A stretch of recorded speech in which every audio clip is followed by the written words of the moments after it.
Currently and nationally, there is a lack of youth representation and voice on what's working and what's not. And this all stimulates from adultism, which is an ingrained belief that adults know what's best or that young people don't have the same rights as adults do. And this shows up a lot with the allocation of youth funds and programming and resources. We know the value and importance of using a racial equity lens due to systemic racism, and we see that the data has proven that our most impacted youth are Black, Latino, Indigenous, people of color. However, it's really important to understand that youth homelessness is not equally distributed among youth. Some youth are more likely to be homeless than others, and this includes particularly Black youth and youth who are Native American or Indigenous youth. So for example, about 1 in 10 Alameda County residents is Black, but nearly 50% of youth experiencing homelessness are Black. Similarly, about 1.5% of Alameda County residents are Native American or Indigenous in origin, but about 11% of youth experiencing homelessness are Native American or Indigenous. Other groups that are more likely to experience homelessness are teen parents, for instance, especially teen moms. We like to put people in buckets in the United States, but these buckets aren't separate. So for instance, a teen mom who's a person of color is much more likely to be homeless than a youth who is of color or a white kid who's parenting. This is a result of something called intersectionality, which is a way that we describe the fact that historical marginalization or types of historical marginalization add to each other and compound each other. So in order to address youth homelessness, we have to understand that each young person has their own path, their own experience, and experience their own sets of exclusions and have their own strengths. And that their path to homelessness and their path out of homeless also has to be individual. There isn't one size fits all. In California, counties have the responsibility for safety net services such as healthcare and social services. And housing is really healthcare. There's an inextricable link between housing and health.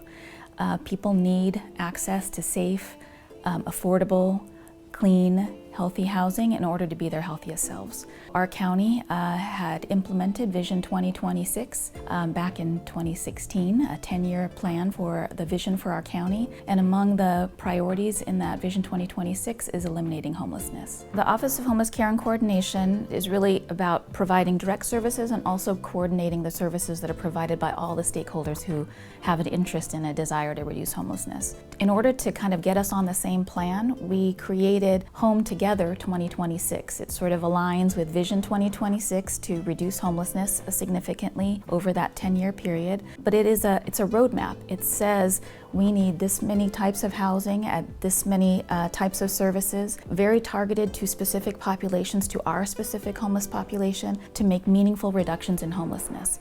I lost my mother when I was 7 and I lost my father when I was 13. So I had to experience foster care and the different trials and tribulations that come with being in the system. As I transitioned through many different foster homes, I lived in at least 22 different placements. At age 17, when I was kicked out of my housing program, I experienced homelessness myself. In June of 2022, the Office of Homeless Care and Coordination created our youth response and our homeless response system. And this came about with the award of the federal HUD grant of Youth Homelessness Demonstration Program in the amount of $6.7 million. Now this opened the doors for young people to come together to co-create and have shared ownership of a coordinated community plan. What the youth services team is doing is actually a holistic approach. That is an intervention to intergenerational trauma and violence that the families of young people who find themselves out there without a place to be have gone through. I am in this work because I am passionate about ending homelessness in Alameda County, California, and across the nation. I tried to access resources but was denied due to my situation not meeting the federal definitions of homelessness. And that was the moment I realized that this system was made by and for adults. 3 years ago, I came across a flyer on social media about the recruitment of YAB members.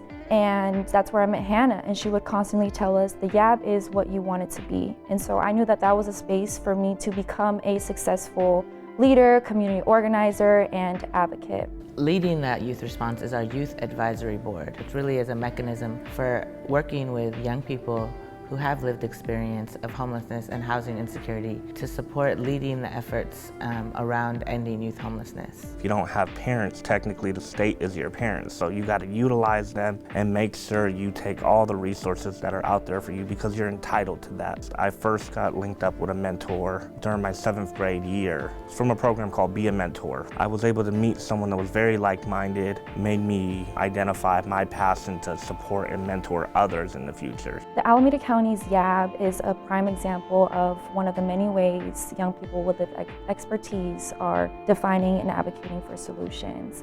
The YAB is the county's go-to for youth leadership and for centering the voice and wisdom. We are 100% BIPOC under the ages of 26 who inform and advise on programs, projects, metrics, and processes for our youth homelessness response system. I believe the youth services work, which is fully rooted in the Youth Advisory Board, is an example of this healing. I've come to believe that trauma not transformed is transmitted.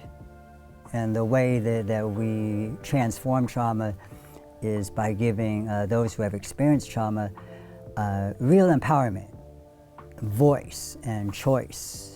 We have a joint component housing project, which is transitional housing and rapid rehousing to serve 50 young people. We have a peer navigation project that trains our youth who have experienced homelessness, and on our homelessness management information system, our coordinated entry system, so that they can best support their peers as they navigate the systems. We have a continuous quality improvement team, which is made up of youth and adults identifying measures that we want to use to measure success and performance in our projects. We have a case conferencing group with all of our youth shelter providers to identify the best and most creative solutions to making sure our young people are housed. And our continuum of care has now established a youth committee in its governance structure, which will also be made up of youth who have experienced homelessness and adult allies. And the interventions that are in the Home Together plan are really targeted not only at people at various stages of homelessness, but also really focused on the racial disparities that we see in our homeless population. So the interventions and the services that are mapped out there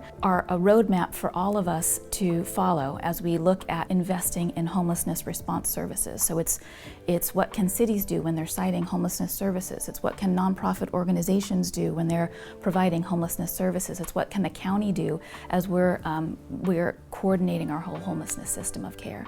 So it's really an exciting plan. All the cities in our county adopted the plan in addition to the county itself, and it really is a recognition that we are all committed to reducing homelessness for our residents. It's essential to collaborate and to build relationships and have partnerships, and that has been a huge piece of this work. We have our service providers, our community-based organizations, our shelters at the table, our case managers letting us know the day-to-day supports that they need, and we've been working with our child welfare department and our social services agency, our probation department, our Alameda County Office of Education with our McKinney-Ventu liaisons, and really bringing everyone together in our Ending Youth Homelessness collaborative. I just want to be able to spread and grow and keep moving and have ambitions and goals, because it doesn't stop right now. You always got to plan ahead.